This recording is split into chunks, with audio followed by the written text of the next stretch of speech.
Buenos días a todos. Yo soy Arcadio Gutiérrez, bienvenidos, encantados de teneros a todos aquí en esta charla, en esta conferencia que va a impartir Carlos Fernández Álvarez.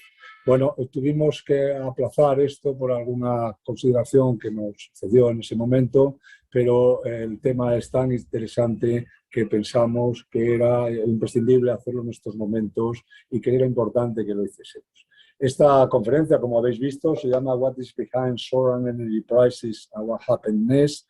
Viene también de un artículo publicado por Carlos Fernández, más otro colega de la Agencia Internacional de la Energía, y que vimos que podía ser interesante para todos vosotros en este contexto que estamos ahora mismo de materias primas subiendo de precio, de temas relacionados con el gas, con el carbón, con las materias primas de todos los tipos en este rally de ascendencia que está pasando después de la COVID-19 o en esta situación de la COVID-19, especialmente ligada a volver a poner la máquina en marcha, ¿no? Y yo creo que Carlos Fernández Álvarez, al cual todos conocéis, porque primero por ser un gran colaborador de Merclub, como sabéis, Carlos Fernández es ingeniero de minas, ha sido subdirector general de minas, lleva en la Agencia Internacional de Energía, yo creo que aproximadamente 8 años, ¿no, Carlos?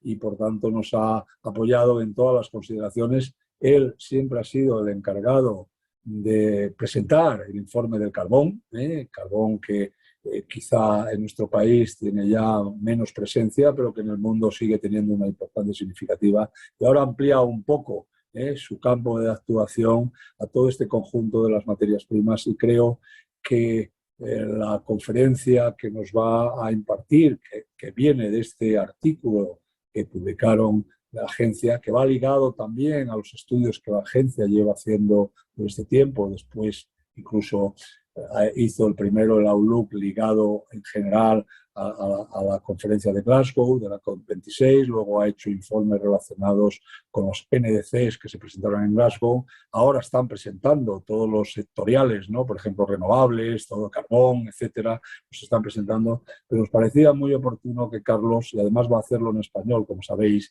pues nos hiciese esta impartición de esta charla y que es un poco el resumen de por qué las materias primas y qué está detrás de subir el precio de las materias primas.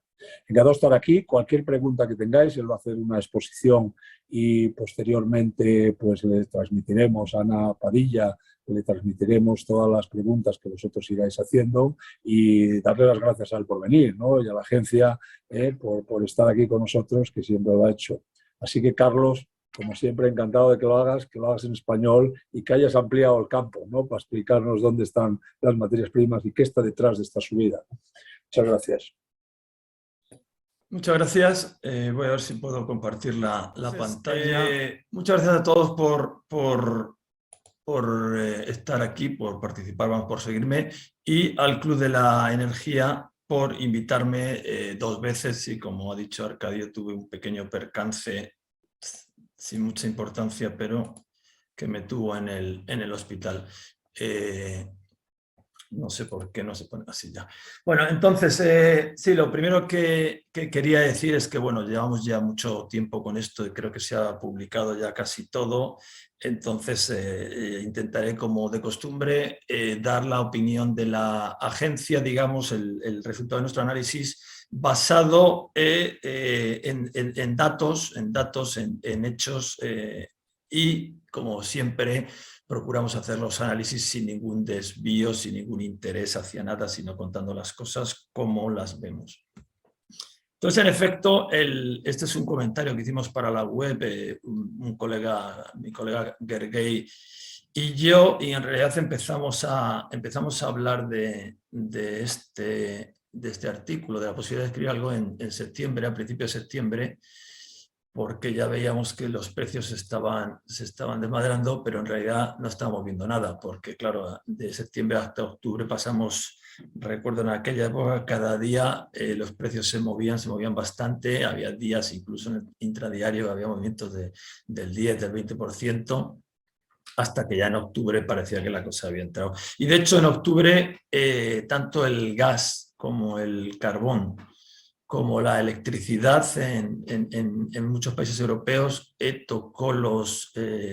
registró récords históricos a la vez. Entonces yo creo que eso es algo realmente digno por lo menos que requiere un estudio. Aquí tenemos los precios.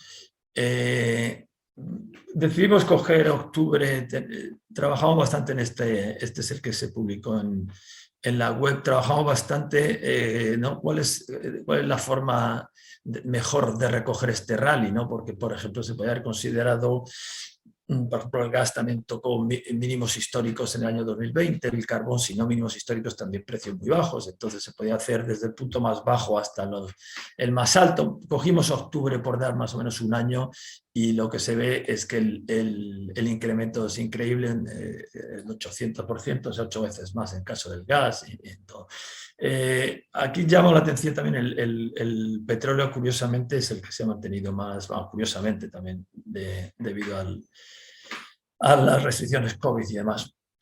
Y también, por ejemplo, si vemos el precio de la electricidad en Alemania, así como curiosidad, digamos, se puede ver cómo en septiembre hasta octubre ha estado más ligado la línea verde, digamos, con el gris del carbón, y para luego ya desacoplarse y seguir un poco el perfil del gas, ¿no? Mostrando un poco quién está marcando el precio en esos momentos.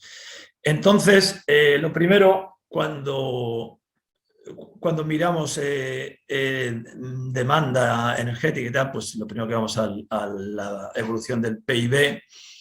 Y aquí, como vemos, he cogido desde que la agencia se estableció en el año 1974 y este año 5,9 o 6 es la última previsión que hay disponible, que será casi con toda probabilidad el mayor crecimiento del PIB, como digo, desde que existe la agencia, ¿no? Entonces, la demanda energética y el PIB están correlacionados, si no muy altamente, pero a nivel global, curiosamente, más que en los países, porque los países, ¿no?, dependiendo de la estructura del consumo energético, en algunos sitios está bastante desacoplado, pero a nivel global está bastante correlacionado. Entonces, lo primero que vemos es un gran crecimiento energético. Es verdad que venimos también de la mayor caída en el año 2020, pero bueno, en efecto, digamos que el 2020, al caer la demanda, pues también hay una corrección de la oferta y entonces el rebote de este año, de alguna manera, digamos que pilla a contrapié. Una reflexión también que yo creo que es oportuna es también sobre quién aporta la energía adicional. Porque claro, nosotros cuando hablamos del crecimiento hay una parte, ¿no?, digamos más o menos el 20% de la energía primaria que viene de combustibles que no son fósiles, pero la flexibilidad de estas fuentes pues, es limitada, ¿no? Hidráulica sobre todo, nuclear y restos renovables que funcionan, digamos, dependiendo del tiempo y tal, pero que no tiene esa flexibilidad a corto plazo que tienen los combustibles fósiles. Por lo tanto, digamos que esa energía adicional pues, vino de los combustibles fósiles. Por supuesto, es una cosa que la agencia, los que seguís el WEO, el World Energy Outlook, las presentaciones, lo habréis oído frecuentemente. Si cogemos, por ejemplo, números del 2015 ahora, miramos la ratio inversiones demanda de gas, pues se ha dividido casi por 3 y de hecho, si vemos el nivel de inversiones en petróleo y gas natural, está casi en el nivel que requiere el escenario de emisiones cero de la agencia. Dices, bueno, eso serán buenas noticias y tal. Bueno, podrían ser buenas noticias si la otra parte estuviera ajustada, pero como vemos, la parte, digamos, de las energías limpias o de las no fósiles no está para nada en este escenario. Entonces, eso significa que la demanda de combustibles fósiles no sigue ese escenario. Entonces, claro, tenemos una auténtica falta, digamos, un desequilibrio importante, pues tenemos las inversiones en ese escenario de energía limpia, digamos, pero la demanda no. ¿Por qué? Porque la demanda de combustibles fósiles tiene que ser disminuida a base de inversiones en energías limpias, que como vemos, sí, están aumentando, aumentan a buen ritmo, tal, pero nada comparado con lo que se requiere. Entonces, creo que también detrás de esa subida de precios está este desequilibrio en las inversiones. Entonces, si vamos ya a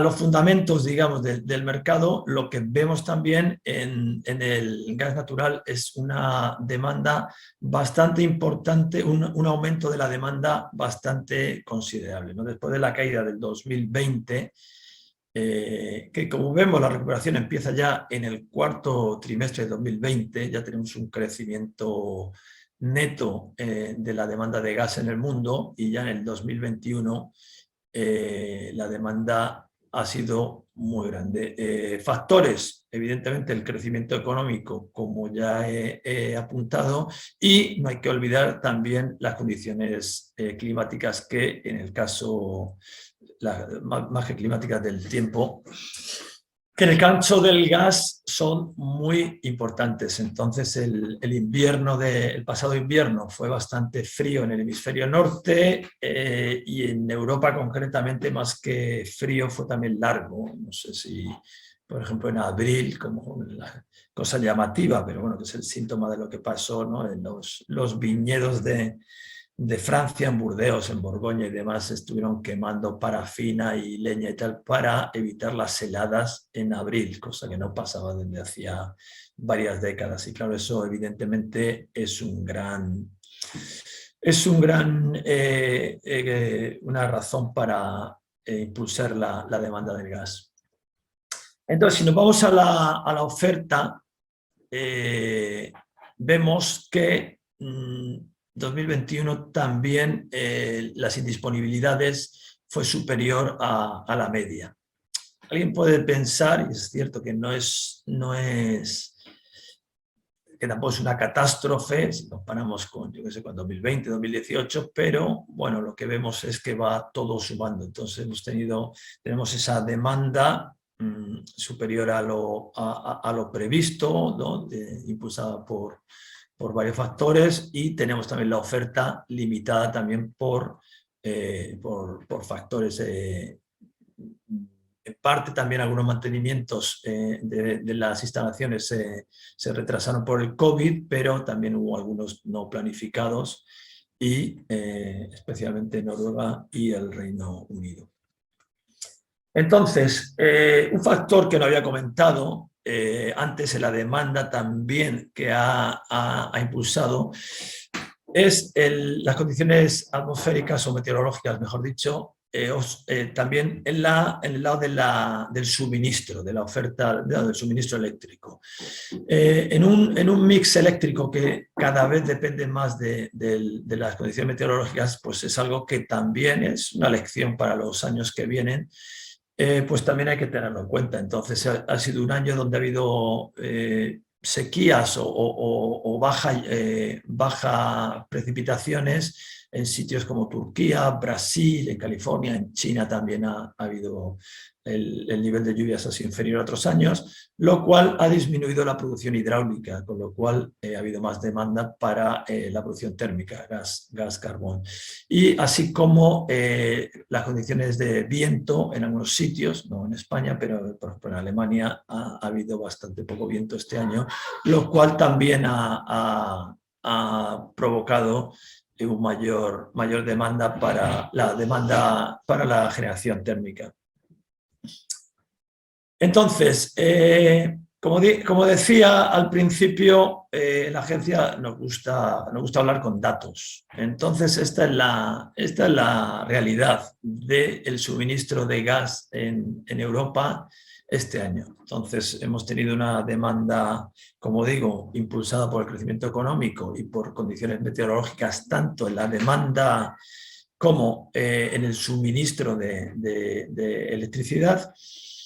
Y por el lado del suministro de gas, la producción doméstica es la mayor fuente, digamos, de caída. Como vemos, es superior al menor envío de Rusia por vía Yamal y Ucrania.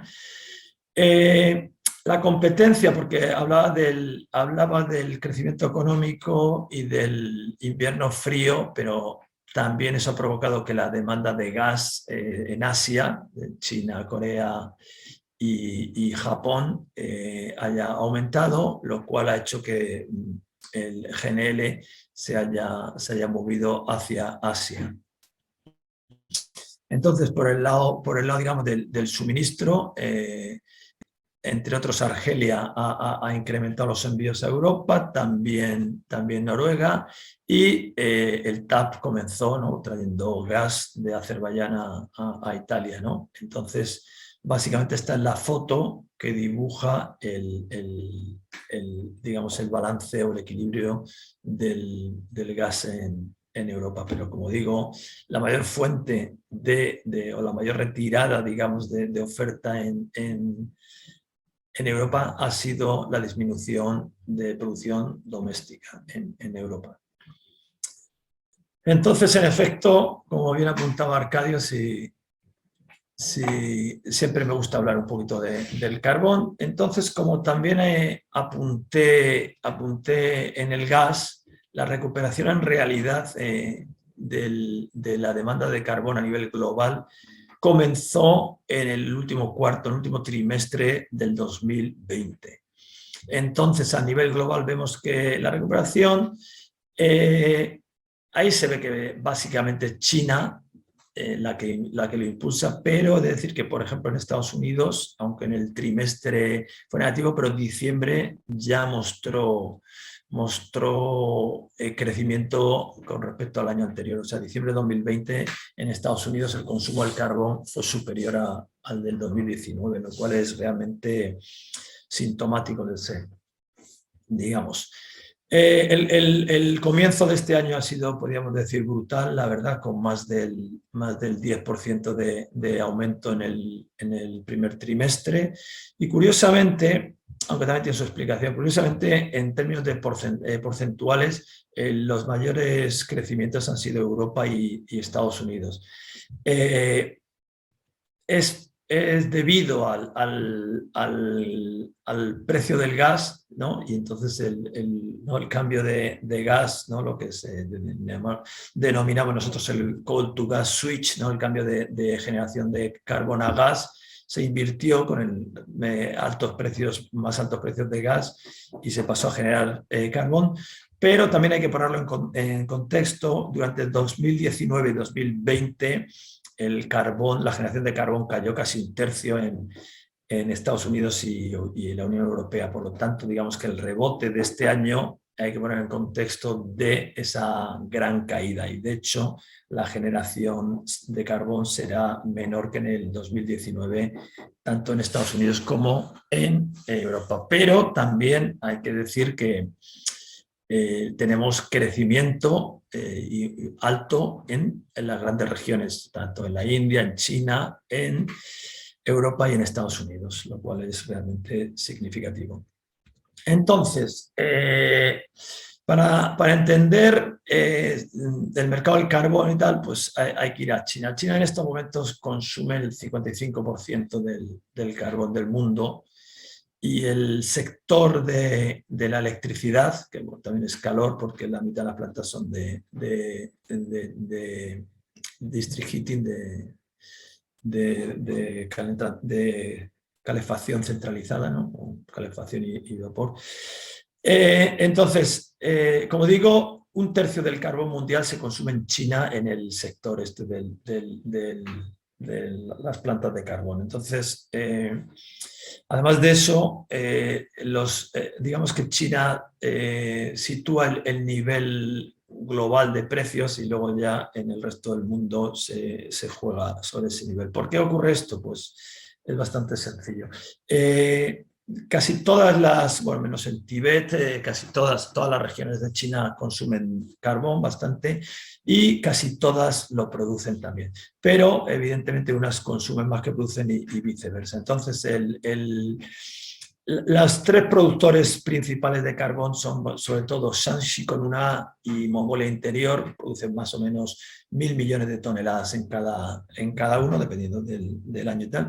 Y en Shanxi con dos As se producen unos 700 millones más o menos, ¿no? Y luego está Xinjiang, que está más lejos, y Guizhou son las siguientes, e incluso Shandong o Henan son buenos productores. Pero lo importante es que desde Mongolia Interior y Shanxi, y también Shanxi con una A y con dos, en tren mayormente se manda ese carbón a los puertos del norte, que están en Hebei, y de allí en barco se mandan por toda la costa a las plantas, a los consumidores en la costa. Entonces, la cantidad, el volumen de carbón movido en barco doméstico, digamos, desde los puertos del norte hasta la costa, son unos 700, más de 700 millones de toneladas al año, que combinado con los 300 millones de toneladas que importa China, son como 1.000 millones de toneladas de carbón, que es comparable con el tamaño del comercio internacional de carbón. Entonces, el arbitraje que se produce entre los precios, digamos, domésticos, los precios nacionales y los precios internacionales, es el mecanismo por el que los precios domésticos en China se trasladan a los mercados internacionales y eso pues lo hemos observado, lo venimos observando y de hecho este gráfico la primera vez que lo presenté fue en 2012 y lo llevamos observando durante una década ya y es el caso y nunca ha sido de otra forma. Entonces, una vez que comprendemos esto, hay que decir que, como bien he explicado, la demanda de carbón en China ha subido como más del 10% en la primera mitad de este año, mientras que la producción, también debido un poco al cierre intenso que se hizo a partir del 2015, cuando había una sobrecapacidad en el sector, pues la producción no pudo crecer a ese ritmo y la escasez de carbón en China pues provocó esa subida de precios que luego se trasladó también a cortes, a escasez de carbón por una serie de regulación y demás, incluso cortes de luz en ciertas regiones y también un poco de escasez para la industria y demás. Entonces, otro factor también que ha empujado los precios, como digo, China es el principal, de acuerdo con nuestros análisis, pero evidentemente hay un mercado internacional también. Entonces, el carbón nunca ha sido sometido a tensiones geopolíticas, digamos, ¿no? Entre otras cosas por la logística es más sencilla que los otros combustibles fósiles, pero está muy concentrado. Este es el retrato también, el dibujo de las exportaciones de carbón térmico y como vemos, 6 países concentran el 95% de las exportaciones, con Indonesia y Estados Unidos jugando con el papel de, digamos, llenar lo que falta en el mercado, porque el resto, Australia, Rusia, Sudáfrica y Colombia, digamos que la capacidad está limitada por la infraestructura, trenes y demás, y no hay mucha flexibilidad. Entonces, digamos que Indonesia y Estados Unidos juegan con ese papel.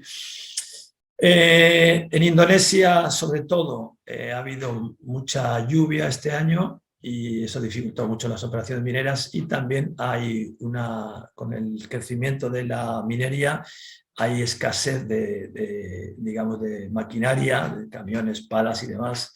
Y eso, a pesar de los altos precios, pues tampoco ha permitido que subiera mucho el suministro. Entonces, eso también es un factor. La prohibición de exportaciones o de importaciones de carbón australiano en China,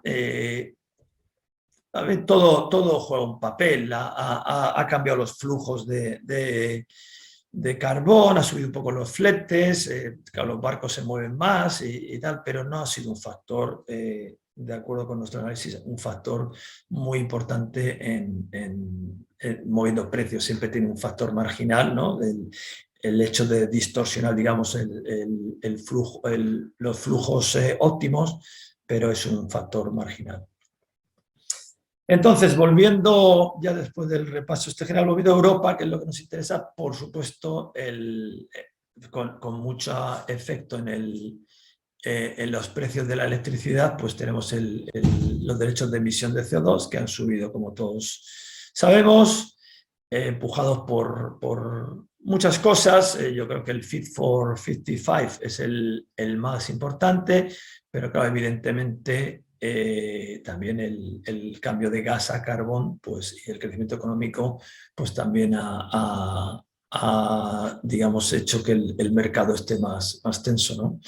Y claro, lo que parece increíble es que con estos precios del CO2 el carbón no sea más competitivo que el gas, pero a precios con el gas a 90, pues estaba mirando, pues hace falta realmente precio de CO2 por encima de los 200 euros la tonelada para quemar, y si nos ponemos con lignito incluso más, pero bueno.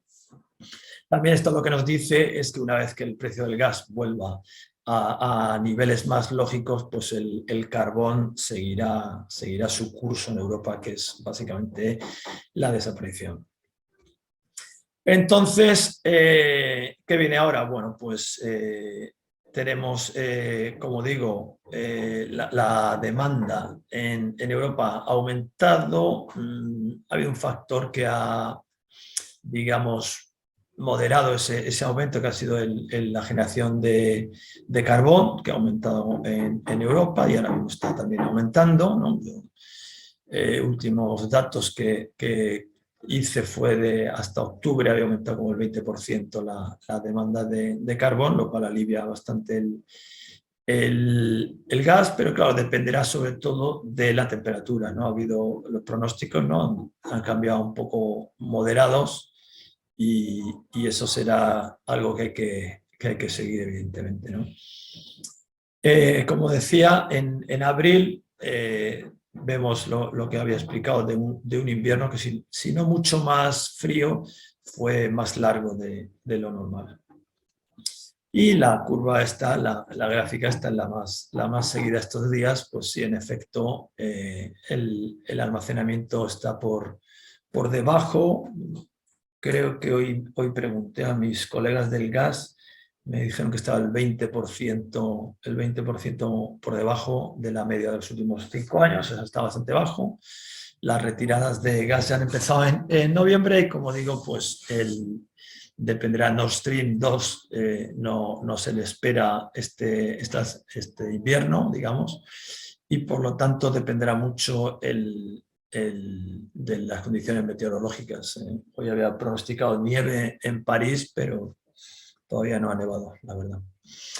Entonces, para terminar ya, las conclusiones, bueno, como todos sabemos, pues digamos, las commodities, vamos a decirlo así, en español, las mercancías o commodities, los precios tienen volatilidad porque sí, ¿no? Por definición, ¿no?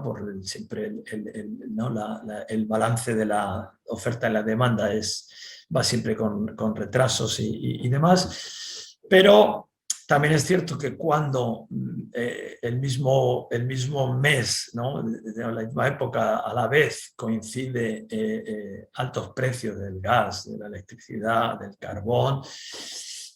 Ni siquiera lo he mencionado, ¿no? Pero carbón coquizable, por ejemplo, en octubre en China se ha pagado a más de $600 la tonelada. O sea, si a alguien le dicen que se va a pagar $600 por una tonelada de carbón, pues probablemente algo que parecería increíble, ¿no? Entonces, como digo, cuando los récords históricos ocurren todos a la vez, pues hombre, hay que preguntarse qué está pasando, ¿no? Y para más que nada para ver en el futuro qué se puede hacer. Entonces yo creo que en la pintura o en el, digamos, paisaje o en el cuadro que hemos pintado, pues vemos que son varias cosas una encima de la otra, ¿no? Tenemos primero un crecimiento económico muy fuerte, es verdad que después de un colapso, digamos, el año pasado, pero un crecimiento el más fuerte en 50 años. Tenemos unas inversiones en combustibles fósiles que están, digamos, cayendo y mientras que la demanda no cae porque las inversiones del otro lado en energía limpia no están subiendo o al ritmo que deberían. Tenemos unas condiciones meteorológicas que no han ayudado tanto en el lado de la demanda, ¿no? También ha hecho calor este verano, ha sido caluroso en muchos sitios, en China, en el noreste asiático, por ejemplo. Entonces hemos tenido condiciones meteorológicas tanto en el lado de la demanda como en el del suministro eléctrico, tampoco ha ayudado, ¿no? Y entonces luego también estas indisponibilidades, no ha habido nada así también que sea, digamos, inusual, pero también hemos visto que ha habido más indisponibilidades que un año normal. Y como digo, ¿no? Las lluvias, por ejemplo, en Indonesia, ya por ejemplo también tenemos en Australia, en Nueva Gales del Sur también tenemos lluvias fuertes y también han puesto pues, otro grano más de arena en todo esto, ¿no? Entonces, una reflexión que todos nos estamos dando cuenta, aunque realmente es algo obvio y que también la estamos en la agencia avisando durante o hablando de ello durante varios años. Con la salida del carbón, y no nos olvidemos, la nuclear, este año Alemania retira 4.000 megavatios de nuclear y en diciembre del año que viene otros 4.000. Y también hay otros cierres previstos, con la salida con menos nuclear, con la salida del carbón, el mercado eléctrico se hace muy dependiente del gas. Entonces, en tiempos de frío, la demanda del gas, como todos sabemos, es muy dependiente de las condiciones meteorológicas, especialmente de los episodios de frío, y cada vez que haya un episodio de frío, pues va a haber shocks y mucho nerviosismo en el mercado de gas y en el eléctrico, porque, como digo, con menos nuclear y la desaparición práctica del carbón en Europa, pues este vínculo entre el gas y la electricidad es mayor. Y última conclusión, que podría ser también la primera. Como vemos, la pintura, o sea, el cuadro es complejo, tiene muchos componentes. Entonces, culpar, digamos, de este pico de precios a la transición a las energías limpias, primero es, yo creo que equivocado, pero es que segundo, aparte, quien haga esa conclusión, digamos, va a estar equivocado para él y para sus decisiones. La transición, ya lo hemos visto, es inequívoca y por lo tanto el tema no es culpar o no culpar, es cómo hacerlo, ¿no? Quiero decir que eso es algo que yo creo que en lo que todos coincidiremos y que debería quedar bastante claro. Y con esto creo que mi tiempo está terminado, así que voy a ver, seguir instrucciones como las preguntas, creo que Ana eso es lo que hemos Carlos, quedado, ¿no? yo creo que le has dado un repaso, ¿no? A todas las cosas. Ana tiene ahí un montón de preguntas de antes y supongo de ahora. Pero a mí me ha sorprendido la caída de Groningen tan grande, ¿no? De gas doméstico, ¿no? Yo creo que este año ha sido, el año pasado me parece que era, ¿no? No solo Groningen, también es en el Reino Unido, en el Mar del Norte, pero quiero decir que, como digo, si hablas con datos, o sea, la mayor caída en el suministro de Europa ha sido por la producción doméstica. Es no solo Groningen, Groningen es el mayor, pero es decir, Alemania, en el Reino Unido, en varios sitios, pero en efecto la mayor caída ha sido la producción doméstica. Sí. Pero con estas curvas también que has puesto al principio, de que, oye, las inversiones van al net zero, sin embargo las inversiones de renovables no están subiendo al ritmo que sea, eso lo que pronostica es el futuro, que ya veremos, ¿no? Cómo están las cosas, ¿no? Claro, porque como decía al final, ¿no? Claro, uno, la tentación de cualquier persona, ¿no? Es decir, claro, estos son, ¿no? Estos son las renovables, esto es lo que sea. Entonces, en el fondo, cuando miras la gráfica de las inversiones, o sea, cualquiera lo podría esperar. Si dejamos de invertir en los combustibles fósiles, pero no invertimos en las energías no fósiles, pues aquí va a pasar algo, porque la demanda de energía no va a caer, ¿sabes? Entonces, lo que hay un desequilibrio absoluto. Entonces, hay que remediarlo. Como digo, lo fácil es decir, pues venga, vamos a invertir más en combustibles fósiles, pero yo creo que lo inteligente es, ¿sabes? Vamos a invertir más en combustibles no fósiles, pero en cualquier caso, está claro que es una situación que no es sostenible en el sentido económico, ¿no?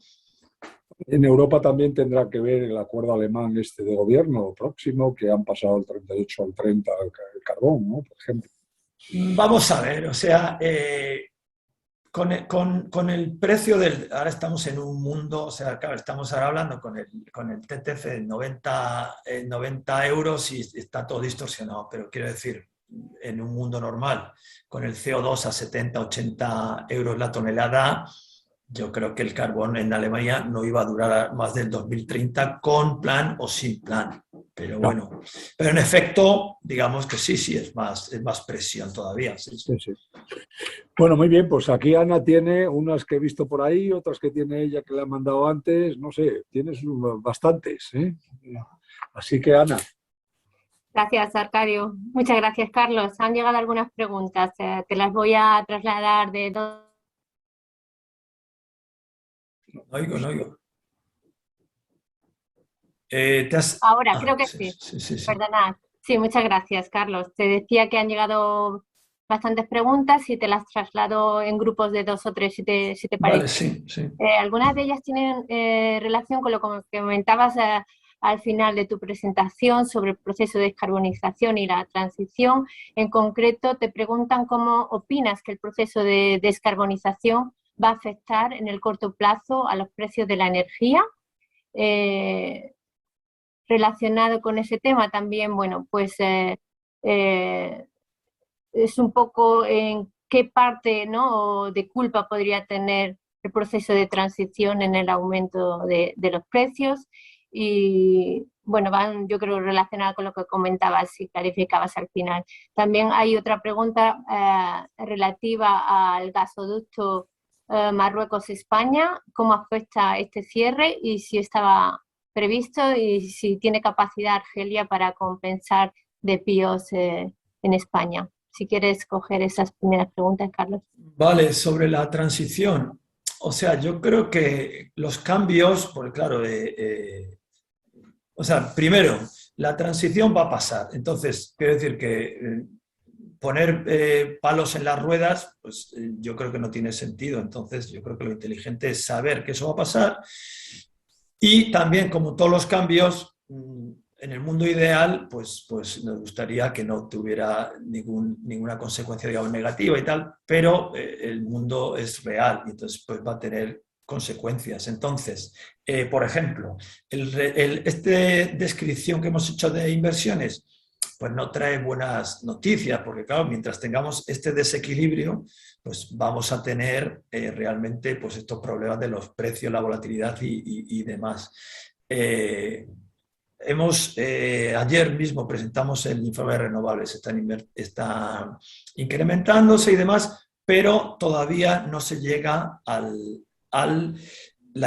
cubrir la demanda de electricidad adicional. Es decir, que esto, pues digamos que pinta todavía, no pinta bien, ¿no? No pinta bien porque o sea, queremos hacer una transición y resulta que todavía no somos capaces ni siquiera de cubrir con energía limpia la demanda adicional. Estamos hablando de electricidad, no estamos hablando de edificios, transporte y demás. Entonces, pues es algo que hay que tener en cuenta. Quiere decir que entonces los actores pues tienen que tener esto en cuenta y tomar las decisiones, pero vamos, creo que eso es evidente, ¿no? Del Medgar, o sea, del Durán Farrell, pues quiero decir, es una posibilidad que existía y yo creo que a nadie le habrá sorprendido mucho las cosas como son. Entonces, pues hace poco, no sé quién me preguntaba también lo mismo, y dice, mira, tenemos un problema ahora mismo de escasez de gas, porque la escasez, digamos, de almacenamientos están por debajo de lo que debería, precio alto y demás, pues que te cierren una fuente de suministro es de todo menos una buena noticia. O sea, pues es muy mala noticia, claro. Ahora, digamos que una vez dicho eso, Argelia tiene capacidad de gas, pero claro, el gas tendrá que venir en barco. Estamos más cerca, ¿no? Pero ya el comercio del GNL pues es global y hay que competir con otros y demás. Entonces, pues como digo, no es una buena noticia, pero bueno, tampoco la veo yo como un factor, digamos, también clave en la situación actual. Bien, gracias, Carlos. Hay también un par de preguntas relacionadas con los precios a futuro. ¿Cuándo piensas, Carlos, que volveremos a precios del gas y carbón históricamente más normales? Y si la falta de inversiones en el lado del suministro nos llevará a precios de combustibles fósiles más altos. Relacionado con eso también, que si la subida de precios que estamos viendo es un fenómeno transitorio o se traducirá en factores estructurales a nivel global, si quieres comentar. Hombre, sobre los precios futuros yo creo que nadie lo sabe, ¿no? Creo que hay una frase de Kenneth Galbraith: si alguien supiera a ciencia cierta qué pasará con los precios de algo, pues sería millonario, ¿no? Pero quiero decir, lo que único que podemos hacer es mirar al mercado y demás, y por lo menos hasta primavera no parece que esto se vaya a calmar. Si vemos el carbón, por lo menos ahí tenemos buenas noticias ¿no? Digamos, para mitigar al menos la demanda. A partir de septiembre en China, porque claro, el problema de la escasez de carbón en China es mayor porque todavía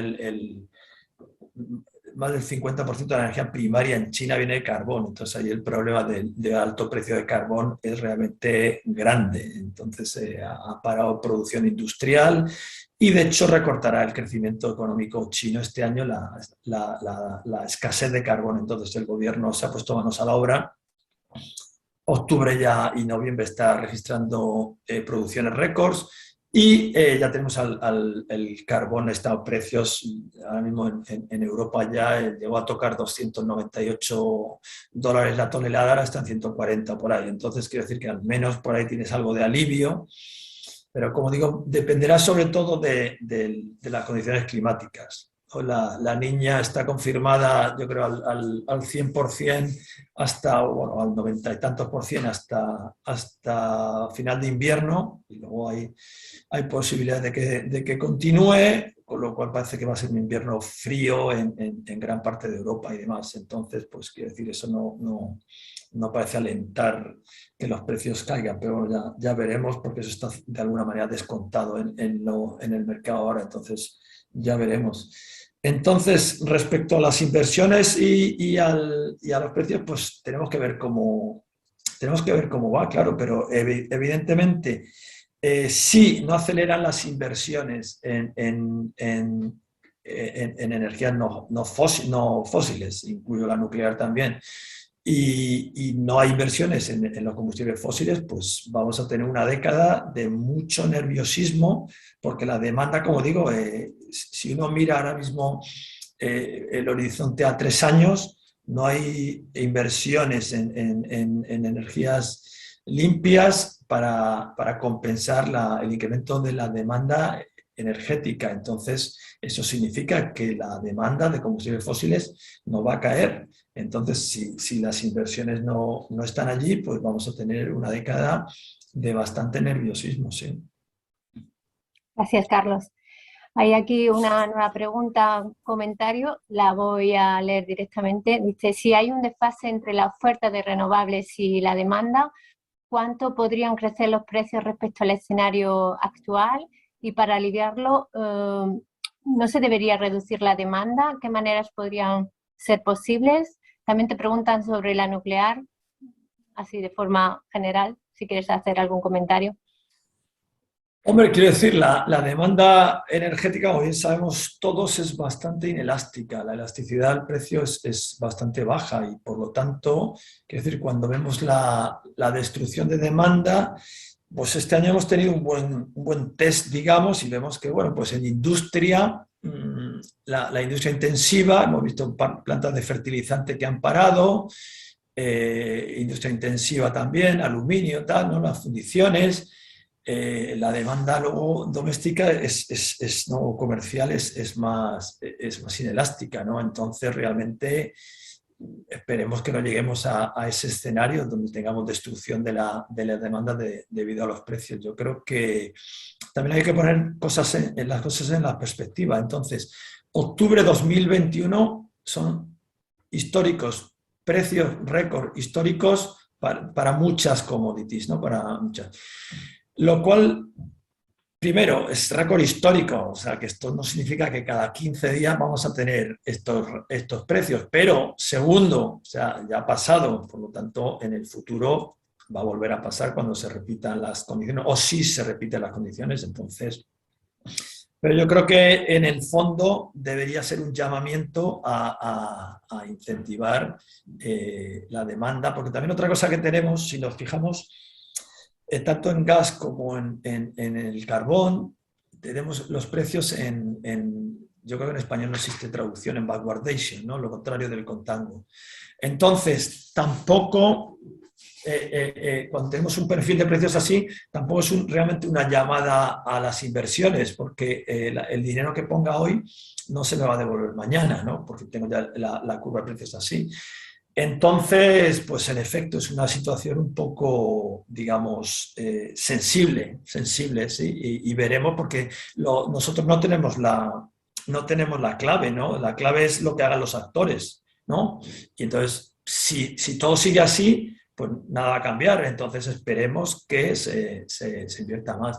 Respecto a la nuclear, o sea, yo creo que la nuclear tenemos muchos debates en uno mismo, ¿no? Nosotros, la agencia va a publicar un informe a fondo analizando lo nuclear que se va a publicar en mayo. Entonces ahí pretendemos resolver todas las preguntas, ¿no? Pero quiero decir, ahora mismo no podemos, ¿no? Porque ya lo que se hizo, pues ya está hecho, ¿no? Si no se invirtió más en nuclear o se decretó la moratoria, lo que sea, eso ya está ahí, lo que sea. Entonces ahora mismo la cuestión es, uno, extender la vida de las plantas y dos, invertir en nueva nuclear, ¿no?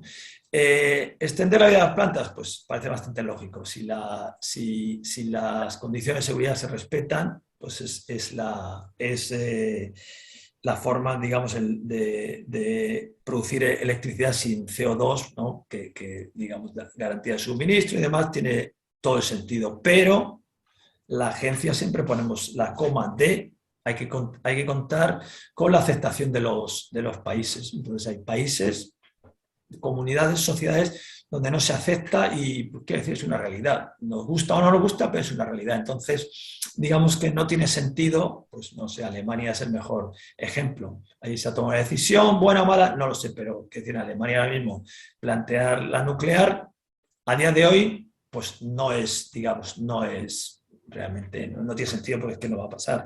Entonces, de cara al futuro, pues yo creo que primero habría que hacer un debate serio de las ventajas y los inconvenientes, porque quiere decir, la nuclear tiene sus ventajas, pero tiene también unos cuantos inconvenientes. Y luego, como siempre, la tecnología. No pensemos que, ¿no? Como dicen, aquí es una bala de plata los reactores modulares pequeños, pero vamos a ver, ¿no? Hay ciertas expectativas en ellos, también incluso en la generación convencional, y yo creo que lo primero habría que hacer un debate serio sobre la nuclear, sobre las ventajas y los inconvenientes, bien mirado, y de cara al futuro, potenciar el desarrollo tecnológico de las centrales. Creo que tiene sentido las centrales, los Small Modular Reactors, por el nombre en inglés, los SMR, los reactores modulares pequeños, y como digo también en los sitios y tal, pues el debate sobre la extensión de la vida útil de las centrales que están ya funcionando, pues también yo creo que es interesante. Sí. Gracias, Carlos.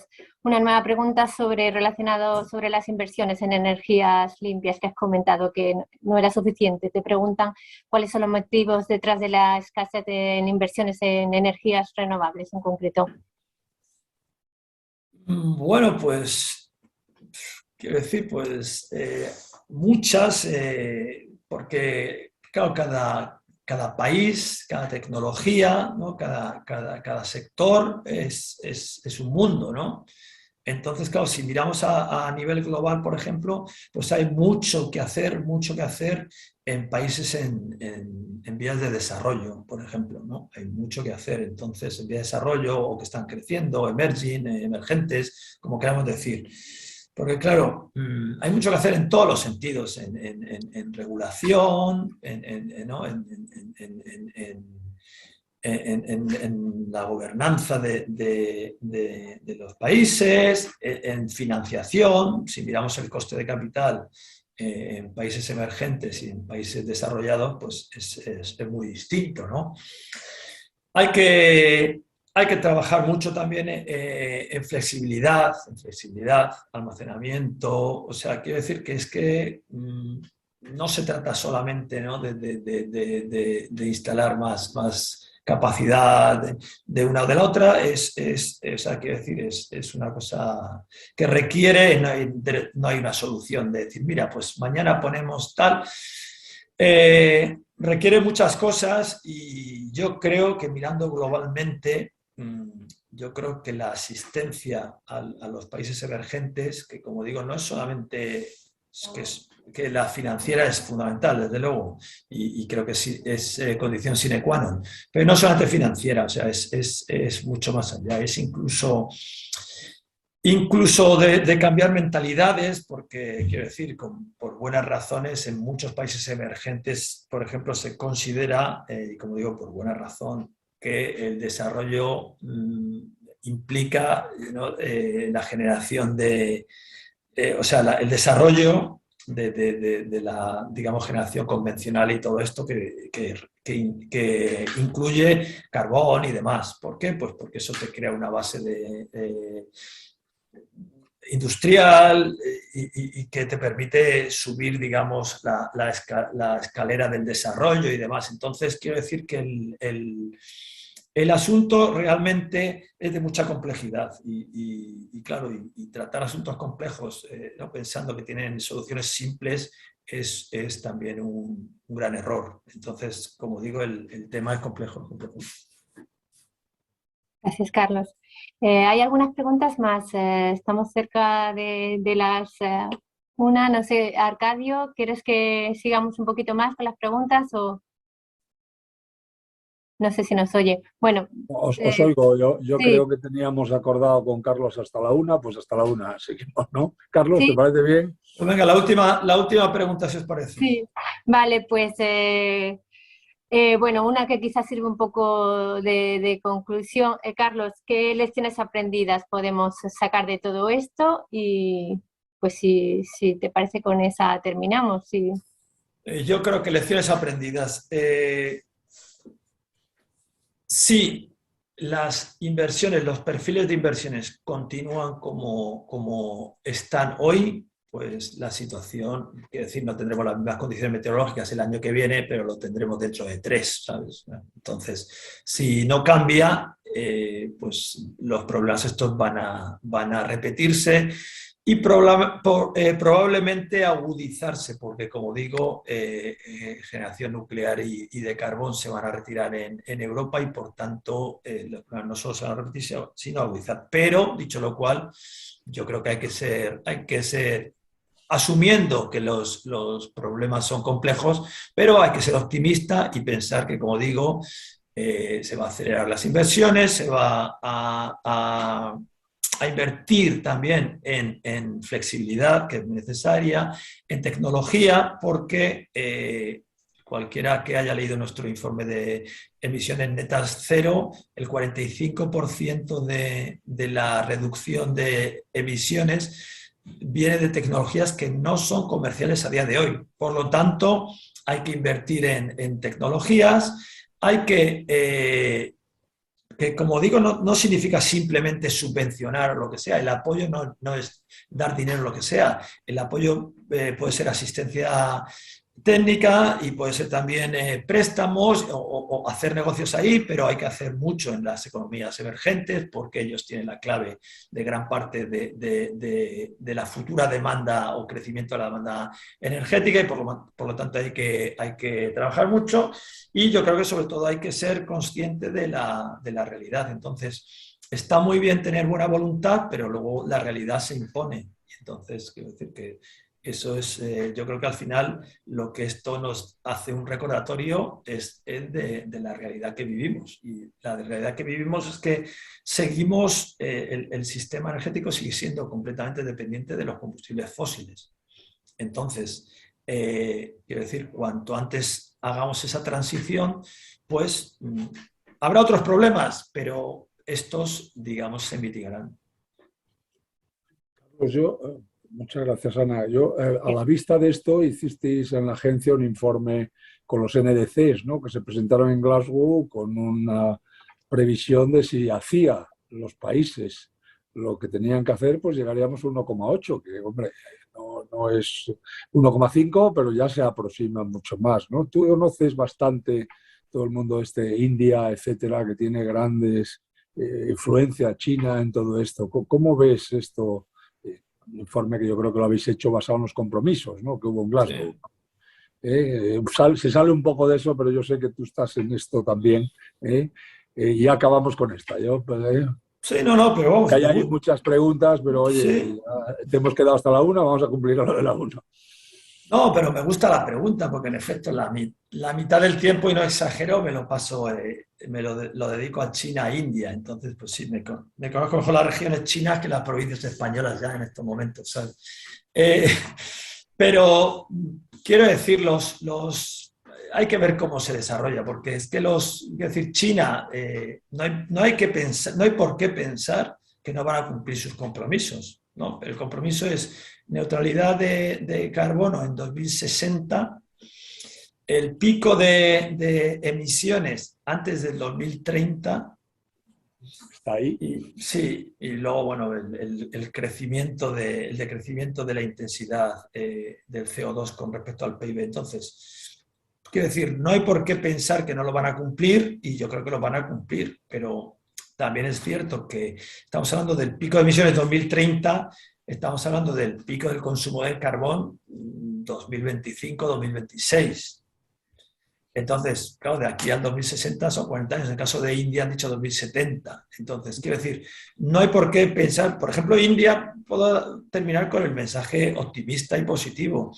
En India, cuando en 2015 el primer ministro Modi dijo que iban a tener 175 gigavatios de energía renovable en el 2022, o sea, la gente se lo tomó a chiste. Yo recuerdo en presentaciones con empresas, con gente tal, la gente riéndose, o sea, a chiste, diciendo esto tal, pues lo van a cumplir. O sea, entonces quiero decir que lo van a cumplir. Entonces quiero decir, no hay, y mira, China es el país que más ha ampliado en esta década la capacidad nuclear de viento, solar e hidráulica. Punto. O sea, quiero decir que no hay por qué pensar que no lo van a cumplir, pero están creciendo mucho, incluso cumpliendo eso, o sea, quiero decir, incluso poniendo tanta renovable, en India el consumo de carbono está subiendo, ¿sabes?